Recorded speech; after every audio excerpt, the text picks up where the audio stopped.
నమస్తే అండి. నా పేరు మేదర గంగాభవాని కుమారు. విద్యంగ పురపాలక సంఘం 9వ సచివాలయం 18వ వార్డులో నేను వాలంటీర్గా నిధులు నిర్వర్తిస్తున్నాను. ఈ మధ్యకాలంలో వాలంటీర్లకు వేతనాలు సరిపోవట్లేదు, ధర్నాలు చేస్తున్నారు, రాస్తారోకోలు చేస్తారని పత్రికా మాధ్యమాల్లో న్యూస్లు అనేది వైరల్ అయినాయి. ఈ వార్తని మేము ఖండిస్తున్నాము, తీవ్రంగా వ్యతిరేకిస్తున్నాము కూడా. అద్దంకి పట్టణంలో కూడా ఏ ఒక్క వాలంటీర్ కూడా సక్రమంగా నిధులు నిర్వర్తిస్తున్నారు. నిన్న ఆడుదాం ఆంధ్రాకి అందరూ ప్రతి ఒక్కరు హాజరయ్యారు. ఈ రోజు హాజరవుతున్నారు. ఆడుదాం ఆంధ్ర ప్రోగ్రాం ముగించే వరకు కూడా ప్రతి ఒక్క వాలంటీరు ఈ ఆడుదాం ఆంధ్ర ప్రోగ్రాంలో పాల్గొంటూనే ఉంటారు. ఎటువంటి ధర్నాలకు, ఎటువంటి రాస్తారోకలకు మా వాలంటీర్స్ ఎవరు కూడా సపోర్ట్గా వెళ్ళరు, ఉండరండి. మేము జగన్ గారి గవర్నమెంట్కి పూర్తిగా సపోర్ట్గా ఉన్నాము. ఆయన ఇస్తుంది గౌరవ వేతనం, జీతం కాదు. 5,000 గౌరవ వేతనం అన్నారు.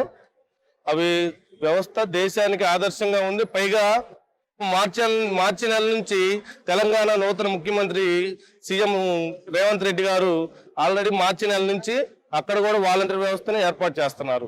అపోజిషన్ పార్టీ వాళ్ళు పెట్టే ఏ ఒక్కదానికి కూడా మేము తెలుగుదేశం అధికారంలోకి వస్తే వాలంటీర్లకు వేతనాలు పెంచుతామని అన్నారు. ఇట్లాంటి వాటికి మేము లొంగము. మా సపోర్టు ఆంధ్రప్రదేశ్ ప్రభుత్వానికి, జగన్మోహన్ రెడ్డి గారు. నమస్తే అండి. నా పేరు మేదర గంగాభవాని కుమారు. విద్యంగ పురపాలక సంఘం 9వ సచివాలయం 18వ వార్డులో నేను వాలంటీర్గా నిధులు నిర్వర్తిస్తున్నాను. ఈ మధ్యకాలంలో వాలంటీర్లకు వేతనాలు సరిపోవట్లేదు, ధర్నాలు చేస్తున్నారు, రాస్తారోకోలు చేస్తారని పత్రికా మాధ్యమాల్లో న్యూస్లు అనేది వైరల్ అయినాయి.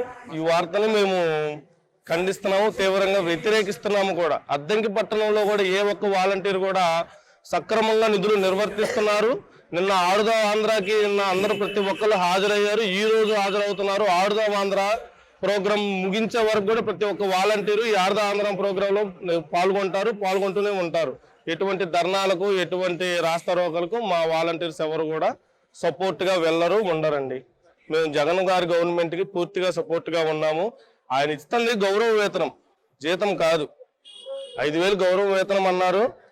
అవి వ్యవస్థ దేశానికి ఆదర్శంగా ఉంది. పైగా మార్చి నెల నుంచి తెలంగాణ నూతన ముఖ్యమంత్రి సీఎం రేవంత్ రెడ్డి గారు ఆల్రెడీ మార్చి నెల నుంచి అక్కడ కూడా వాలంటీర్ వ్యవస్థను ఏర్పాటు చేస్తున్నారు.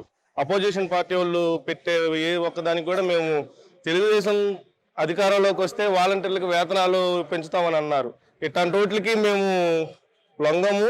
మా సపోర్టు ఆంధ్రప్రదేశ్ ప్రభుత్వానికి, జగన్మోహన్ రెడ్డి గారు.